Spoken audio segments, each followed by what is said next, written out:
Vi alguém decretando a morte política de Nando Moura e do MBL.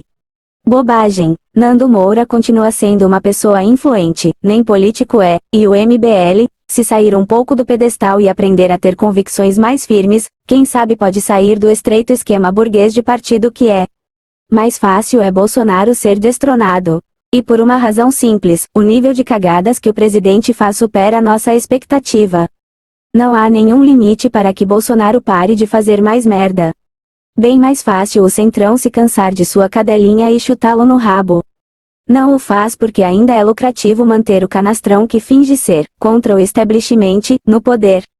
Sugue o sangue e depois deixe morrer de inanição. 325. 69. Conde Lopé há uma semana, editado. Confesso, vendo a manifestação do MBL do dia 12, já presenciei velórios até mais animados. Ao menos, tinha um cafezinho. 220. 20. Conde Lopé há uma semana, editado.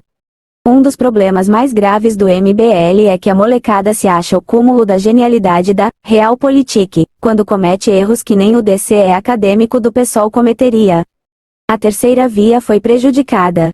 Agora, para contrapor Lula e Bolsonaro, o MBL vai ter que se esforçar muito.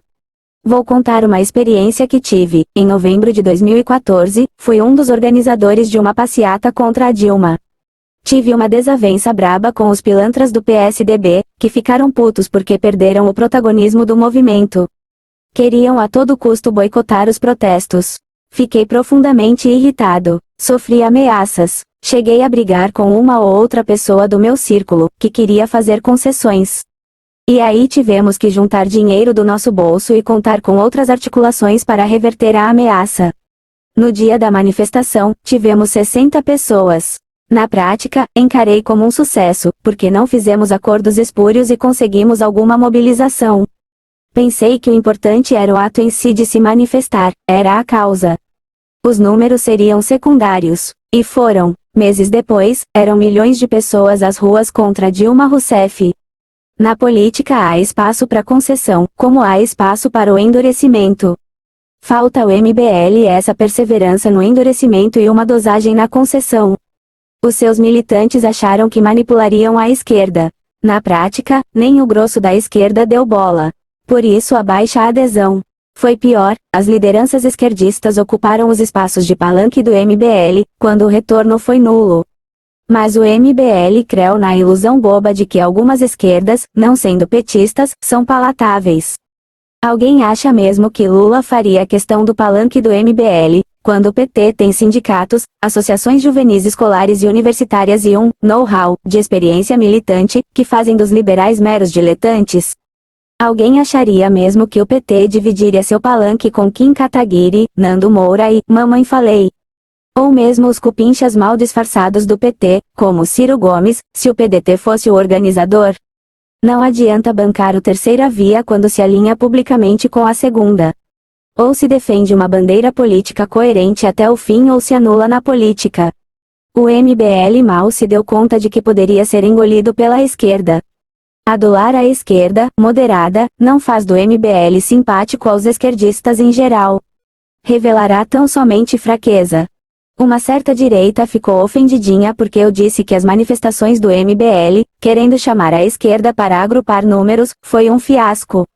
Fiasco este que revelou sua fraqueza, em matéria de mobilização. Houve gente que veio com esse papinho de se aliar ao diabo numa causa comum. E ainda me chamou de purista, de radical. Confesso, não entendi até agora um grupo que faz discurso tanto contra a esquerda e o bolsonarismo e abre alas para um lado contra outro. Ora, um grupo político deve manter uma certa coerência. Evidentemente que na política há espaço para negociação com lados opostos. Mas a negociação só tem sentido quando há uma razão de ser. Como há também espaço para a polarização e a confrontação, quando os lados são opostos demais. Porque o MBL deveria necessariamente promover e tirar do limbo uma esquerda cada vez mais desmoralizada.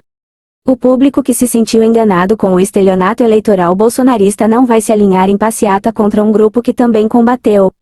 Alianças políticas há quando existe uma lógica, uma estratégia razoável. quando essa aliança não anula as diferenças ou a identidade dos grupos políticos rivais. Querer unir forças com a patota do Petrolão em passeata para atacar Bolsonaro só dá vazão ao argumento cínico dos bolsonaristas de se alinhar a Roberto Jefferson e ao Centrão. A união é artificial e hipócrita. É forçada. É unir água e óleo no mesmo copo.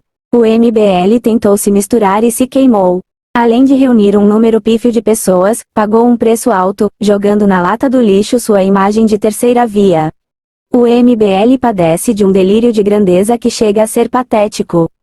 É a burguesia paulistana se arrogando algo superior, são os arautos da modernidade liberal e capitalista, quando para a maioria dos brasileiros, o seu discurso liberal e dinheirista soa pior do que merda. Porque no fundo, o MBL ignora a realidade brasileira, ignora a linguagem que seduz o povão e se perde numa politicagem rasteira que só agrada aos paulistanos ricos da capital. Não é por acaso que fizeram aquela aliança espúria com a esquerda nas passeatas, para unir forças contra o Bolsonaro.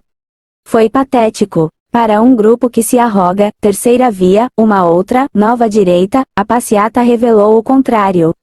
Agora os bolsonaristas podem ficar alegres em acusar os membros do MBL de nova esquerda.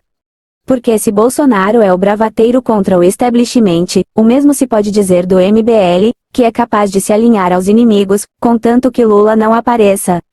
Ora, e Lula precisa aparecer depois do mico que passaram. Era melhor que não houvesse passeata alguma. Unir forças, revelou unir fraquezas. Pra que seguir essa lógica de Barrabás, onde os números de idiotas superam a força dos argumentos? Se o máximo que Bolsonaro possui é uma legião de zumbis, quando não apita coisa alguma em Brasília,